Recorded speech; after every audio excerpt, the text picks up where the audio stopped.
10వ తరగతి పాస్ అవ్వగానే ఒక ప్రభుత్వ ఉద్యోగం. ఇది చాలామందికి ఒక పెద్ద కల. కాని మార్కులు తక్కువగా ఉంటే ఆ కల కలేనా? అస్సలు కాదు. ఈరోజు మనం ఒక సాలిడ్ స్ట్రాటజీ గురించి మాట్లాడుకోబోతున్నాం, అది కూడా ఆధారాలతో సహా. సరే, ఇక విషయంలోకి వెళ్ళిపోదాం. ఈ ప్రశ్న వినగానే కొంచెం ఆశ్చర్యంగా అనిపించొచ్చు కదా. ఏంటి 95% వచ్చిన జాబ్ రాని ఈ రోజుల్లో జస్ట్ 37%తో గవర్నమెంట్ జాబ్ ఎలా సాధ్యం? ఈ విశ్లేషణ పూర్తయ్యేసరికి ఈ ప్రశ్నకు మీకొక క్లియర్ కట్ సమాధానం దొరుకుతుంది, అది కూడా ఆఫీషియల్ ప్రూఫ్స్తో. ముందుగా అసలు మనం మాట్లాడుకుంటున్న అవకాశమేంటో చూద్దాం. అదే గ్రామీణ్ డాక్ సేవక్, సింపుల్గా చెప్పాలంటే జీడీఎస్. 10th క్లాస్ పాస్ అయిన వాళ్ళు ఎవరైనా సరే ఈజీగా అప్లై చేసుకోగలిగే ఒక మంచి ప్రభుత్వ ఉద్యోగం అన్నమాట. దీనికి పెద్ద పెద్ద ఎగ్జామ్స్ రాయక్కర్లేదు, గంటల తరబడి ఇంటర్వ్యూలు అస్సలుండవు. జస్ట్ 10th పాస్ అయి 18 నుంచి 40 ఏళ్ల మధ్య వయసుంటే చాలు. సెలక్షన్ అనేది ప్యూర్గా 10వ తరగతి మార్కుల మీదే ఆధారపడి ఉంటుంది.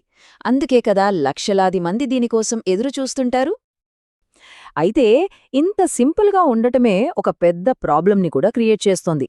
అదే హెవీ కాంపిటీషన్, ఇంకా ఆకాశాన్ని అంటుతున్న కట్ ఆఫ్ మార్కులు, ముఖ్యంగా మనలాంటి కొన్ని రాష్ట్రాల్లో. మన తెలుగు రాష్ట్రాలైన ఆంధ్రప్రదేశ్, తెలంగాణల సంగతి తీసుకుంటే పరిస్థితి చాలా టఫ్గా ఉంటుంది. ఇక్కడ పోస్టుల కోసం పోటీ విపరీతంగా ఉంటుంది. 90% పైన మార్కులు వచ్చినా జాబ్ గ్యారంటీ అని చెప్పలేని పరిస్థితి. ఈ నిరాశ చాలామంది అభ్యర్థులకు బాగా అనుభవమే. ఒక్కసారి ఈ స్లైడ్ చూడండి, పరిస్థితి ఎంత సీరియస్గా ఉందో మీకే అర్థమవుతుంది. ఆంధ్రప్రదేశ్, తెలంగాణలో కట్ ఆఫ్ దాదాపు 95 నుంచి 100% మధ్యలో ఉంటుంది.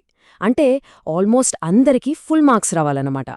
కాని అదే టైంలో ఈశాన్య సర్కిల్ దగ్గర ఒక క్వశ్చన్ మార్క్ ఉంది. ఇక్కడే మనం మొత్తం స్ట్రాటజీకి పునాది పడబోతోంది.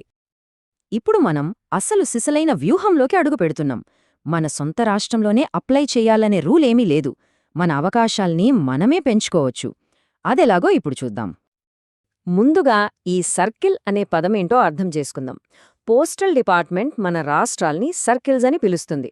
ఉదాహరణకి ఆంధ్రప్రదేశ్ ఒక సర్కిల్, తెలంగాణ ఒక సర్కిల్, ఇలా దేశవ్యాప్తంగా మొత్తం 23 సర్కిల్స్ ఉన్నాయి. ఒక క్యాండిడేట్ ఏదైనా ఒక్క సర్కిల్కు మాత్రమే అప్లై చేయగలరు. ఇక్కడే అసలు ట్విస్ట్ ఉంది. మనం ఏ సర్కిల్కైనా అప్లై చేసుకోవచ్చు, కానీ ఒకే ఒక్క కండిషన్. మనం 10th క్లాస్లో చదివిన సబ్జెక్ట్ ఆ సర్కిల్ యొక్క లోకల్ లాంగ్వేజెస్లో ఒకటిగా ఉండాలి. మన తెలుగు స్టూడెంట్స్ సాధారణంగా తెలుగు, హిందీ, ఇంగ్లీష్ చదువుతారు. దాని అర్థమేంటంటే హిందీని లోకల్ లాంగ్వేజ్గా కలిగిన ఈ సర్కిల్స్ అన్నింటికీ మనం అప్లై చేసుకోవడానికి అర్హులమన్నమాట. చూసారా, మన అవకాశాలు ఒక్కసారిగా ఎంతలా పెరిగాయో. మన స్వంత రాష్ట్రం నుంచి దేశంలో చాలా ప్రాంతాలకి మన అప్లికేషన్ వెళ్లే ఛాన్స్ వచ్చింది. ఊరికే మాటలు చెప్పడం కాదు, చేతల్లో చూపించాలి కదా. ఈ స్ట్రాటజీ నిజంగా వర్కౌట్ అవుతుందని చెప్పడానికి ఇప్పుడు మీకొక సాలిడ్ అఫీషియల్ ప్రూఫ్ చూపించబోతున్నాను.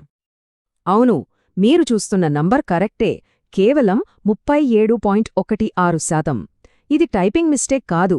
ఈ మార్కులతో ఒక అభ్యర్థి గవర్నమెంట్ జాబ్ కొట్టారు. ఇది ఇండియా పోస్ట్ ఆఫీషియల్ వెబ్సైట్ నుంచి తీసిన లాస్ట్ ఇయర్ మెరిట్ లిస్ట్. చూడండి, నార్త్ ఈస్టర్న్ సర్కిల్లోని మేఘాలయ డివిజన్లో ఒక ఓబీసీ అభ్యర్థి అసిస్టెంట్ బ్రాంచ్ పోస్ట్ మాస్టర్ అంటే ఏబీపీఎం పోస్టుకి కేవలం 37.16% మార్క్స్తో సెలెక్ట్ అయ్యారు. ఈ పర్సెంటేజ్ని మార్కుల్లోకి కన్వర్ట్ చేస్తే 600కు గాను కేవలం 222 మార్కులు మాత్రమే. ఆలోచించండి, మన రాష్ట్రాల్లో 580, 590 మార్కులు వచ్చినా రాని ఉద్యోగం అక్కడ కేవలం 222 మార్కులకే వచ్చింది. ఇది చాలు ఈ స్ట్రాటజీ పవరేంటో చెప్పడానికి. ఇది కేవలం ఒక్కరి స్టోరీ మాత్రమే కాదు. అదే లిస్టును మనం ఇంకాస్త లోతుగా చూస్తే 55%, 61%, 65% ఇలాంటి తక్కువ స్కోర్లతో కూడా చాలామంది సెలెక్ట్ అయినట్లు మనకు కనిపిస్తుంది. అంటే ఇదేదో అదృష్టం కాదు, ఒక పద్ధతి ప్రకారం జరిగిన సెలక్షన్ ప్రాసెస్. ఇది సాధ్యం అని మనం చూశాం. ఇప్పుడు ఈ స్ట్రాటజీని ప్రాక్టికల్గా ఎలా అప్లై చేయాలో, అంటే ఒక స్మార్ట్ అప్లికేషన్ను ఎలా ఫైల్ చేయాలో స్టెప్ బై స్టెప్ చూద్దాం. ఓకే, ఈ స్ట్రాటజీని ఎలా అమలు చేయాలో క్లియర్గా చూద్దాం. First step research. ఒఫీషియల్ వెబ్సైట్లోకి వెళ్ళి లాస్ట్ ఇయర్ కట్ ఆఫ్లను క్షుణ్ణంగా స్టడీ చేయండి. సెకండ్, తెలివైన ఎంపిక. గుర్తుంచుకోండి, మీరు సెలెక్ట్ చేసుకోవాల్సింది ఒకే ఒక్క సర్కిల్. సో మీ రీసెర్చ్ ఆధారంగా బెస్ట్ ఆప్షన్ని ఎంచుకోండి. Third, targeting. నార్త్ ఈస్ట్ సెంకిల్లో కూడా హిందీ లేదా ఇంగ్లీష్ యాక్సెప్ట్ చేసే మేఘాలయ, నాగాలాండ్ లాంటి డివిజన్లను టార్గెట్ చేయండి. ఫైనల్గా ఆల్టర్నేటివ్స్. కేవలం నార్త్ ఈస్ట్ మాత్రమే కాదు, బీహార్, మధ్యప్రదేశ్ లాంటి ఇతర రాష్ట్రాల డేటాను కూడా ఒకసారి అనలైజ్ చేయండి. అయితే ఈ స్ట్రాటజీని ఫాలో అయ్యే ముందు ఒక చాలా ఇంపార్టెంట్ విషయం గుర్తుంచుకోవాలి. ఇదొక సీక్రెట్ కాదు, ఒక స్మార్ట్ మూవ్ మాత్రమే. ఇక్కడే ఉంది అసలు పాయింట్. ఈ విషయం తెలిసాక అందరూ ఒకేసారి వెళ్లి నార్త్ ఈస్ట్ సర్కిల్కే అప్లై చేస్తే ఏమవుతుంది? సహజంగానే అక్కడి కాంపిటీషన్ పెరిగి కట్ ఆఫ్ కూడా మన రాష్ట్రాల లెవెల్కే వచ్చేస్తుంది. కాబట్టి వేరే వాళ్లను గుడ్డిగా ఫాలో అవ్వడం కాదు, స్వంతంగా రీసెర్చ్ చెయ్యడం చాలా ముఖ్యం.